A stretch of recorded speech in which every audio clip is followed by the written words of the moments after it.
Once upon a time, in the heart of Ikwa's kingdom, there was a beautiful village called Ruru.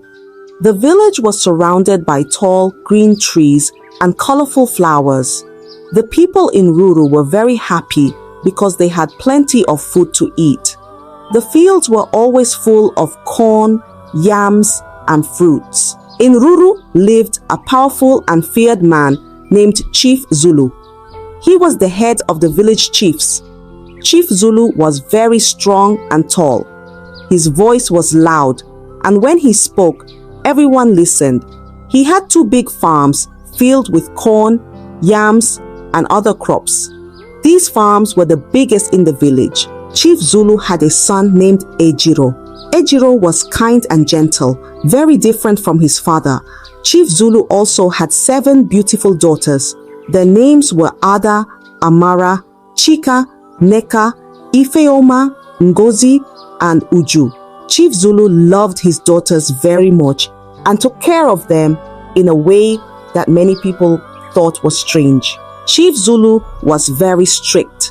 He wanted his daughters to be perfect and never let them suffer. Sometimes he even bathed them, even when they were old enough to do it themselves. The villagers whispered about this, saying, "It is not normal for a man to do this." But no one dared to confront Chief Zulu because he was very wicked. Chief Zulu was known for his wickedness. He was harsh and treacherous. He punished people severely if they did something wrong. Everyone in the village was afraid of him. They tried to avoid him and his family as much as possible. Chief Zulu's daughters took after their father. They were also mean and liked to cause trouble. But Ejiro, the only son, was different. He was kind and gentle. He always tried to help others and was very sad that no one wanted to be friends with him because of his father's wickedness. Despite Chief Zulu's love for his daughters, his behavior made it hard for anyone to want to marry them. The villagers wondered, how could such beautiful girls be so wicked? They all knew it was because of their father's influence. So, the fearsome Chief Zulu ruled over his family and the village with an iron fist. His power and wickedness made him respected, but also very much feared. One sunny morning, Chief Zulu's daughters went to the stream to fetch water. The stream was a place where all the village girls gathered to talk and laugh while they filled their pots. But when Chief Zulu's daughters arrived, the laughter often stopped. The other girls knew that trouble wasn't far behind. On this day, Ada and Amara, the oldest of Chief Zulu's daughters, saw 2 girls from another part of the village at the stream. These girls, Nkechi and Obioma, were quietly filling their pots with water. Ada whispered something to Amara, and without a second thought, they both walked up to Nkechi and Obioma.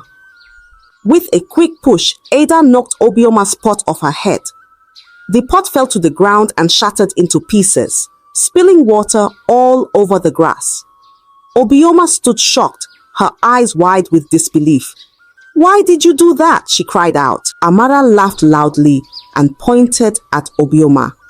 "Because we can," she sneered. The argument quickly turned into a scuffle. Nkechi tried to defend her sister, and in the chaos, Amara tripped and fell, scratching her arm on the sharp rocks by the stream. Crying and angry, Chief Zulu's daughters stormed off, leaving Nkechi and Obioma upset and with a broken pot. When Ada and Amara got home, they ran to their mother, Amakachi. They were crying and looked very upset. "Mother, the girls at the stream were mean to us," Ada sobbed. "They pushed Amara and she fell and hurt herself." Amakachi was worried and sad to see her daughters in pain. She believed their story without question. "Don't worry, my children. I will take care of this," she said, soothing their fears. But the truth was twisted. Chief Zulu's daughters had caused the trouble themselves. Yet they lied to make themselves look like the victims. They knew their actions would bring consequences, so they changed the story to protect themselves. This trouble at the stream was just another example of how the wickedness of Chief Zulu's family affected everyone around them. The village knew Chief Zulu's daughters were just as fearsome as their father, but with their lies, they always managed to escape blame. Ankechi and Obioma, the girls who were bullied at the stream, were the daughters of a woman named Amechi. Amechi was a single mother who had lost her husband in a war. She worked very hard to take care of her daughters. Amechi was known in the village as a kind and strong woman. When Nkechi and Obioma returned home with the broken pot and tears in their eyes, Amechi hugged them and listened to their story. Mama, Ada and Amara knocked over our pots and hurt us, Obioma cried. Amechi's heart ached for her daughters. She knew how wicked Chief Zulu's family could be, but she also knew she had to stand up for her children. Don't worry, my daughters. We will make things right, she said, trying to comfort them. The next day, Amakachi, Chief Zulu's wife, came to Amechi's house. She didn't knock or greet anyone. She barged in and grabbed Nkechi by the arm. How dare you hurt my daughters? She shouted, dragging Nkechi outside. Amechi rushed out to protect her daughter. Let her go. It wasn't her fault, she pleaded. But Amakachi was too angry to listen. She began to beat Nkechi. Amechi jumped in to shield her daughter and got hurt in the process. Amakachi's anger was fierce, and Amechi, being a single mother without a husband to defend her, was at a disadvantage. The villagers watched in horror but were too afraid to intervene. Amakachi, seeing the fear in their eyes, finally let go of Nkechi and stormed off, leaving Amechi and her daughters bruised and scared. Amechi, nursing her wounds, warned her daughters, "We must stay away from them. They are too dangerous." She held Nkechi and Obioma close, determined to protect them from any further harm. The village whispered about the incident, knowing well that Chief Zulu and his family were to blame. But fear kept them silent.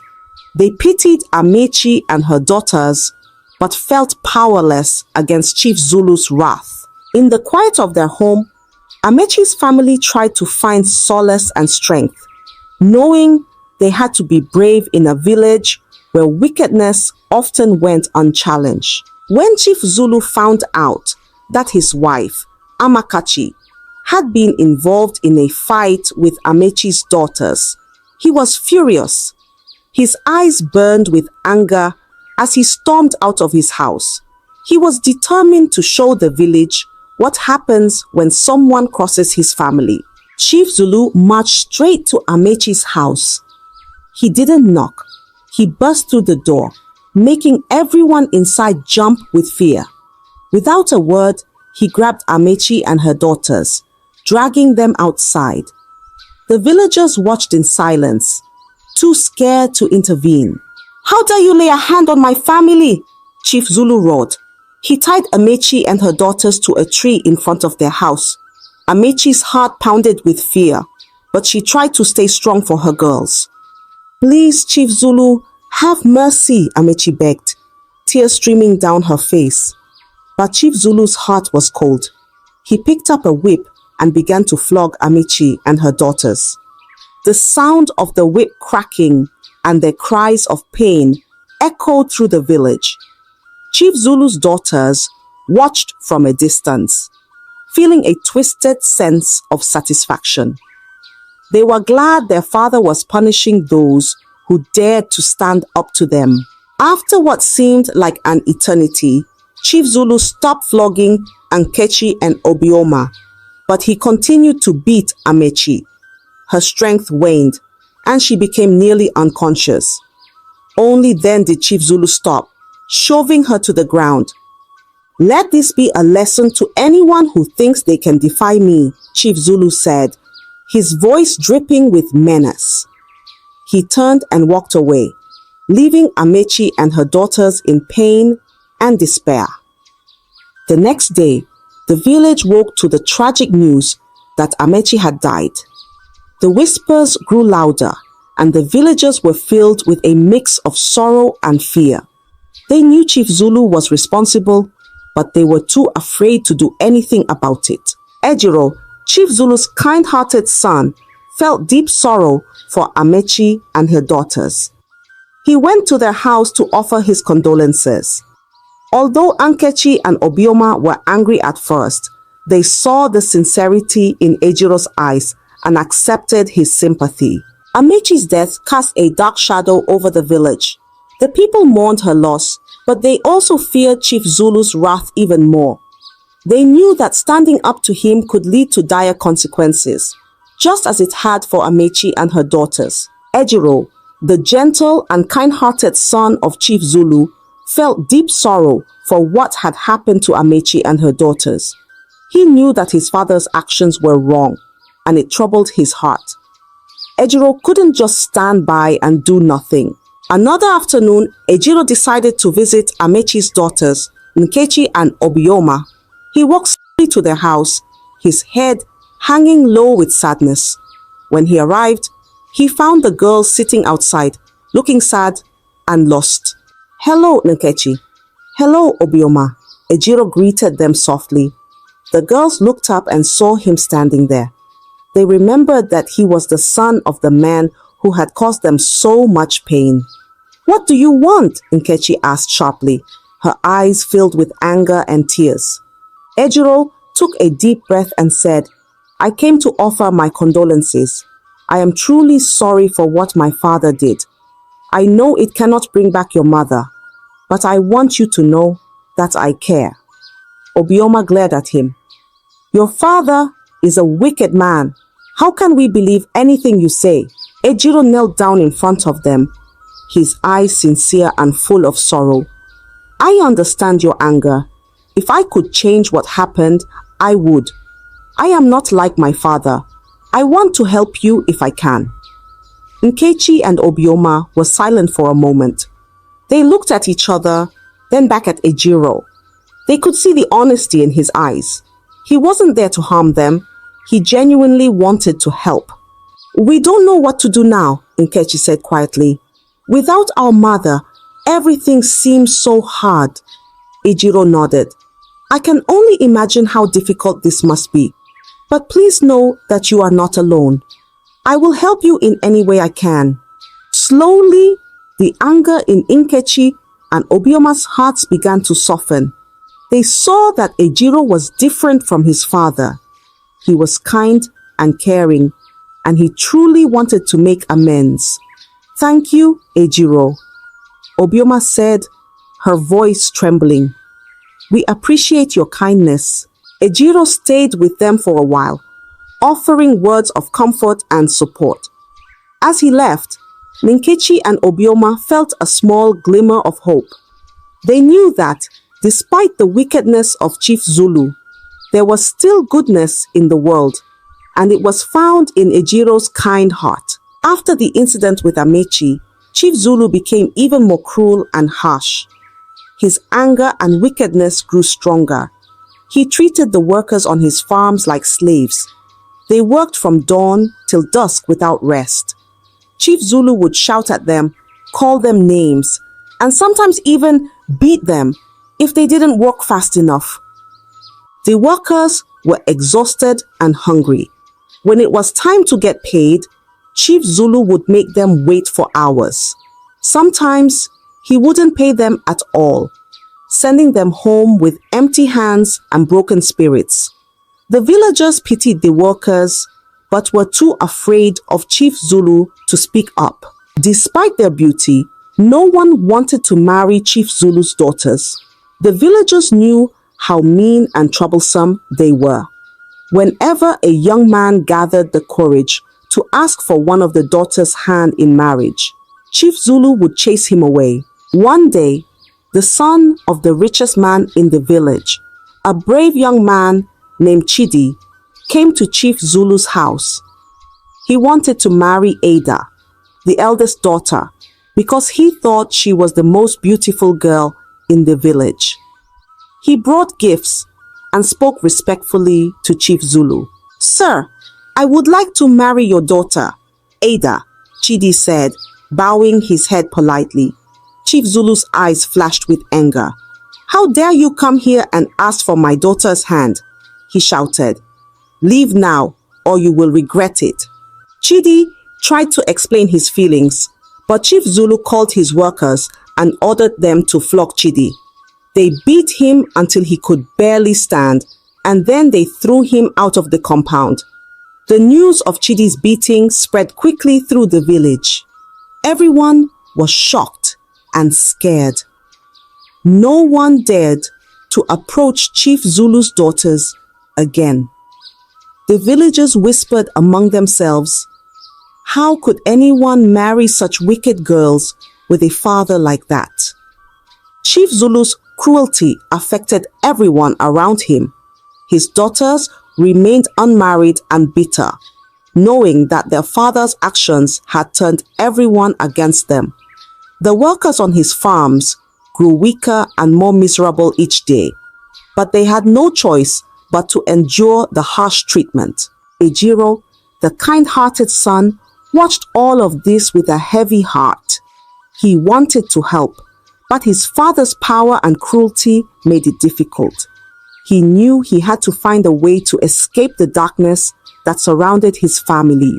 And so, the village of Ruru continued to suffer under the cruelty of Chief Zulu, while hope and kindness seemed like distant dreams. One hot afternoon, as the sun blazed high in the sky, a strange girl came to Chief Zulu's house.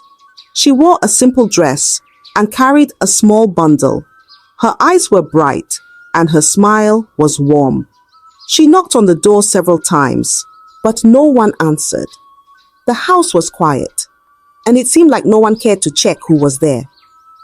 "Hello? Is anyone home?" the girl called out, but there was no response. Meanwhile, inside the house, Ejiro was feeling more and more tired of his father's cruelty. He could no longer stand the way Chief Zulu treated everyone. He knew he had to leave the village to find peace and happiness. Ejiro packed his belongings quietly, determined to escape the darkness that surrounded his family. "I need to go far away from here," Ejiro thought to himself.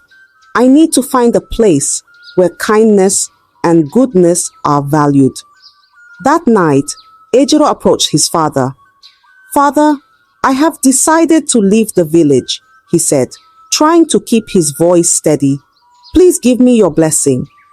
Chief Zulu looked at his son with a cold, calculating gaze. He nodded slowly. "You have my blessing, but remember, you are still my son. You will always carry my name." Ejiro felt a mix of relief and unease. He knew his father too well to believe that this blessing came without a price. He went to bed early, pretending to sleep so he could leave in the middle of the night. As the moon rose high, Ejiro quietly gathered his things and sneaked out of his room. He tiptoed through the silent house and slipped out the door. The night was cool and peaceful, and for the first time in a long while, Ejiro felt a sense of hope. Ejiro made his way to his friend's house, where he planned to spend the night before continuing his journey. He felt relieved and happy, knowing he had escaped his father's grip. Back at Chief Zulu's house, Chief Zulu woke up very early in the morning. He laid a powerful charm in front of Ejiro's room, waiting for his son to step on it and be trapped. But when he checked the room, he found it empty. Ejiro was gone. Chief Zulu was disappointed and angry. He had not wanted his son to leave. He wanted to control him. He knew Ejiro was smart, and this made him even more determined to bring him back. As the village of Ruru slept, Chief Zulu began plotting his next move. He would not let Ejiro go so easily. Meanwhile, The strange girl who had knocked on the door earlier stood by the village well, wondering why no one had answered her. Little did she know, her arrival marked the beginning of a new chapter in the lives of the villagers. When the morning sun rose over the village of Ruru, Chief Zulu discovered that Ejiro was gone. His room was empty, and the charm he had set was destroyed. Chief Zulu's face turned red with fury and shame. How could his own son, his flesh and blood, outsmart him and escape? Chief Zulu stormed through the house, shouting and cursing. "Ejiro, you cannot hide from me forever," he bellowed, his voice echoing through the village. His daughters and wife watched in fear, knowing that Chief Zulu's anger was dangerous. "He has disgraced me," Chief Zulu muttered to himself. "No one defies Chief Zulu and gets away with it." He was determined to bring Ejiro back, to control him and make him follow his rules. Chief Zulu sat down and began to devise another plan. He knew Ejiro was smart, so this time he needed to be even more cunning. He called his most trusted servant, Ikena, and gave him strict orders. "Ikena, find out where Ejiro is hiding. Do not return until you have found him," Chief Zulu commanded, his eyes blazing with determination. Ikena nodded and set off to gather information. Chief Zulu, meanwhile, started spreading the word among the villagers that anyone who helped Ejiro would face severe punishment. He wanted to create an atmosphere of fear and obedience. In the days that followed, Chief Zulu's desperation grew. He couldn't bear the thought of losing control over his son.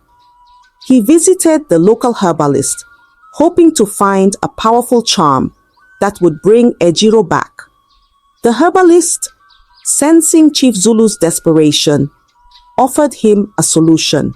"Chief Zulu, I have a charm that can make someone return to you," the herbalist said, holding up a small, intricately carved wooden figure. "But it requires a piece of the person's clothing or something they hold dear." Chief Zulu thought for a moment.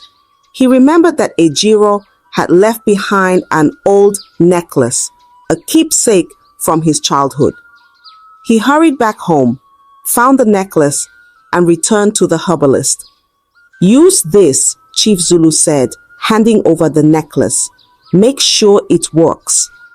The herbalist took the necklace and began the ritual, chanting and waving the figure over a smoky fire. Chief Zulu watched intently, hoping that this would be the answer to his problem. As the ritual ended, the herbalist handed the figure back to Chief Zulu. "Keep this close to you. It will draw Ejiro back. But remember, the charm's power lies in your belief and will." Chief Zulu clutched the figure tightly, feeling a sense of control returning to him. He was confident that his plan would work and that Ejiro would come back. Meanwhile, Ejiro continued his journey, unaware of his father's latest scheme. He was focused on finding a new life, free from the cruelty and control of Chief Zulu. But deep in his heart, he knew that his father would not give up easily. In the village, the people whispered about Chief Zulu's desperation and the charm he had obtained. They felt sorry for Ejiro, but were too afraid to help him openly.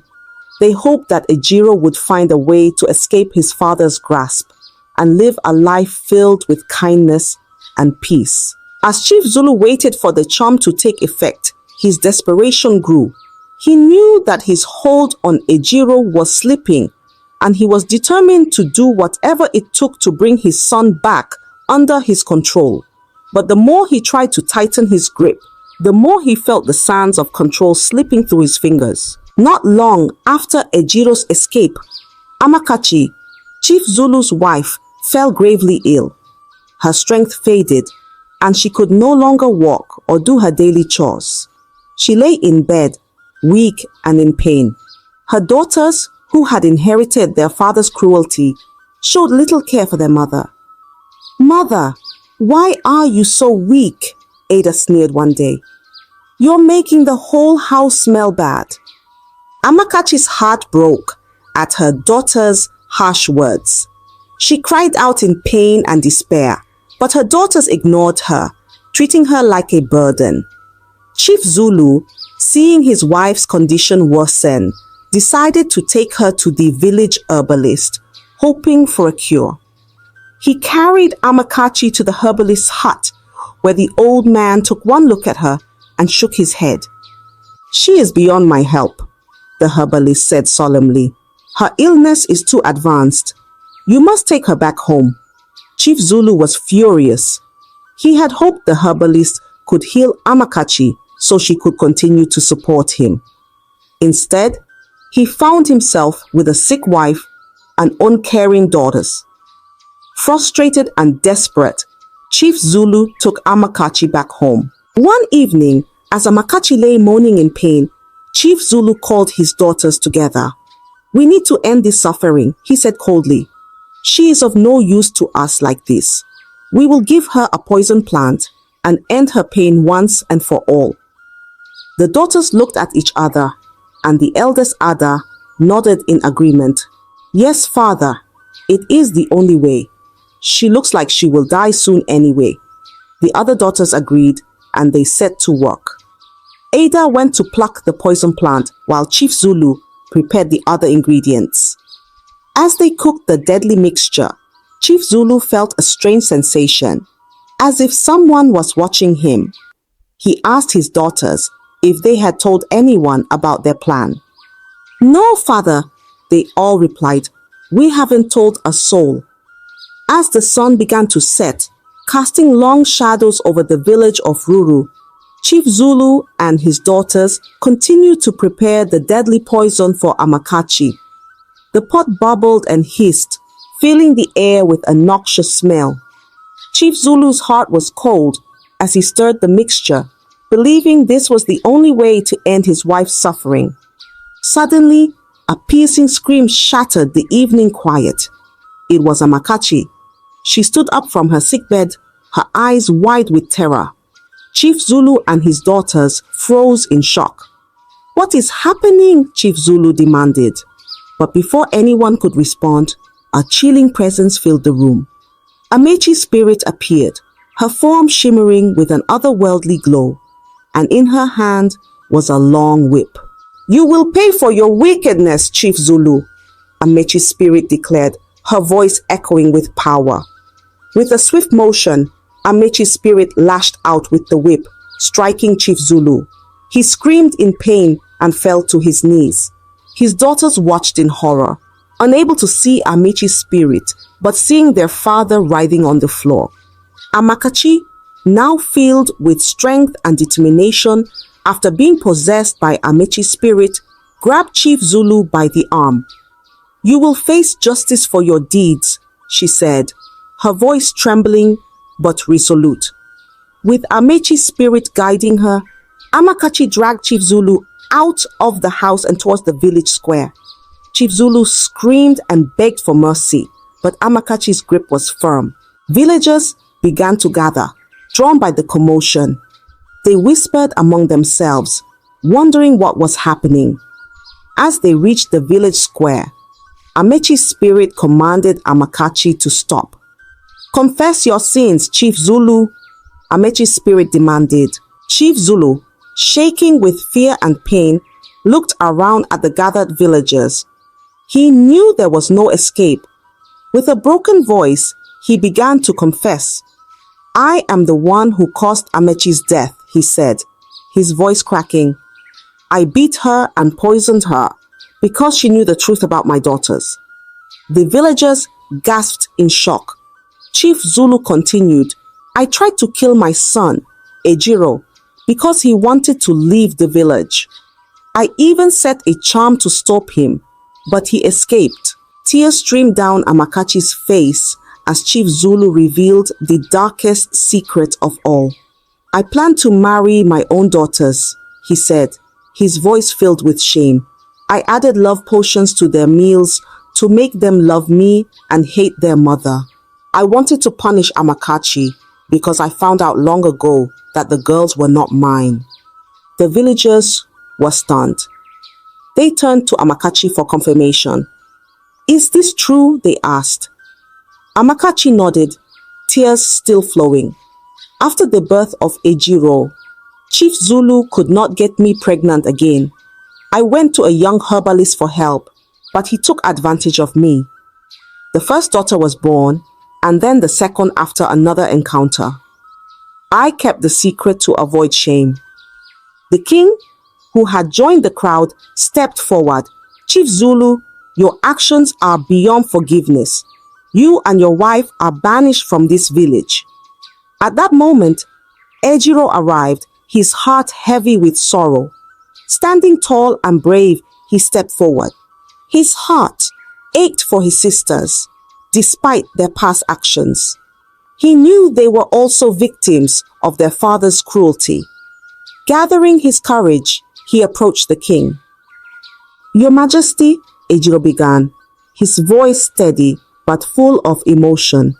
Please, spare my sisters. They have suffered under my father's tyranny just as much as anyone else. They deserve a chance to change and live better lives. The villagers, moved by Ejiro's words and his history of kindness, spoke up in support. Ejiro is right, one elder said. He has always shown kindness and fairness. Let us give his sisters a chance to prove they can be better. The king, wise and just, listened to the pleas of his people. He looked at Ejiro, seeing the sincerity in his eyes, and then at the villagers who supported him. Chief Zulu and Amakachi will be banished from this village for their wicked deeds, the king decreed. But Ejiro and his sisters will stay. They will be given the opportunity to start anew under the watchful eyes of the village. Chief Zulu and Amakachi were taken away, their faces marked with the disgrace of their actions. As they were led out of the village, the weight of their wickedness hung heavy in the air. With Chief Zulu gone, a sense of relief washed over the village. The dark cloud that had loomed over Ruru began to lift. The villagers felt a renewed sense of hope and unity. Ejiro and his sisters, now free from their father's oppressive shadow, began to rebuild their lives. Ejiro's gentle nature and willingness to help others quickly earned him respect and admiration. His sisters, realizing the gravity of their past behavior, worked hard to change. They apologized to those they had wronged and began to contribute positively to the community. The village of Ruru returned to its former harmony. Laughter once again filled the air as children played without fear. The fields flourished and the people celebrated their newfound peace. Ejiro and his sisters became a symbol of redemption and hope, showing that even the darkest past could be overcome with kindness and determination. The villagers, inspired by the changes in Ejiro's family, grew closer and more supportive of one another. They shared stories of forgiveness and second chances, teaching their children the importance of compassion and understanding. And so, peace returned to Ruru. The village thrived, not just in abundance of food and resources, but in the richness of community and the strength of their shared values. The lessons learned from Chief Zulu's fall and Ejiro's rise became a guiding light for generations to come, ensuring that kindness and justice would always prevail in the heart of Ikwa's kingdom. I hope you enjoyed the story.